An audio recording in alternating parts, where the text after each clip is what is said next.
we reach that line. And you see the bullet velocity is currently set to 0, 0. If we step into, by clicking the step into button, or go to debug, step into, or if we press F11, it'll go to the next line of code and it will set bullet velocity. So now we can see that our bullet velocity is 8,36. But all we did was subtract these two velocities, or these two positions. So 10 minus 2 is 8, 80 minus 4 is 76.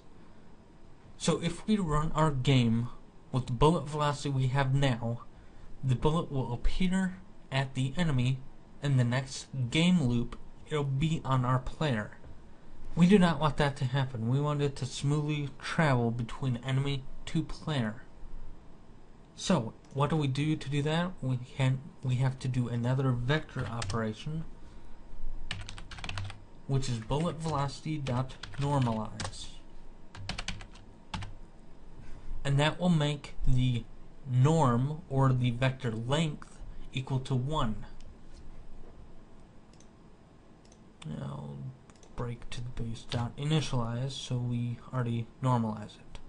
So now if we look at our bullet velocity, we see it is now 0.10468 on and on, comma 0.9945 and on. So that way it will smoothly travel between enemy to player in a few seconds rather than instantaneously.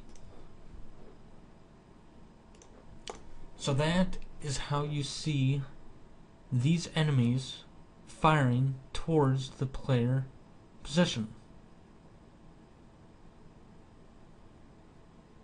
And I believe that's the only enemy I had fire at me throughout the whole thing. So that's how you do that. And throughout these series and complete games tutorials, we'll go more in depth on the vectors.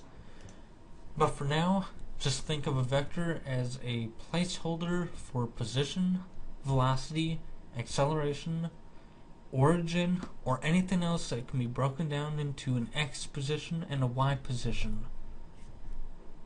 And I showed you how to calculate a velocity between two other velocities.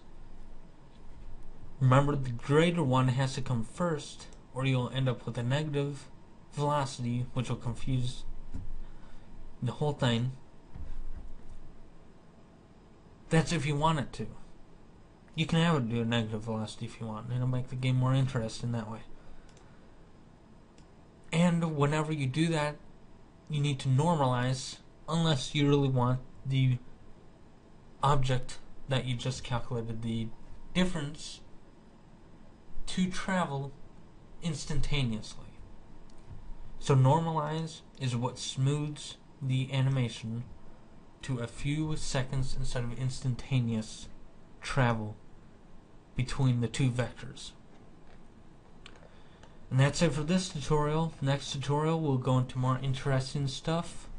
We will extend our sprites tutorial and use vector to hold our position, and we'll actually do animations on the sprites. And finally, we will unload the sprite in the unload method. So, I hope to see you next time.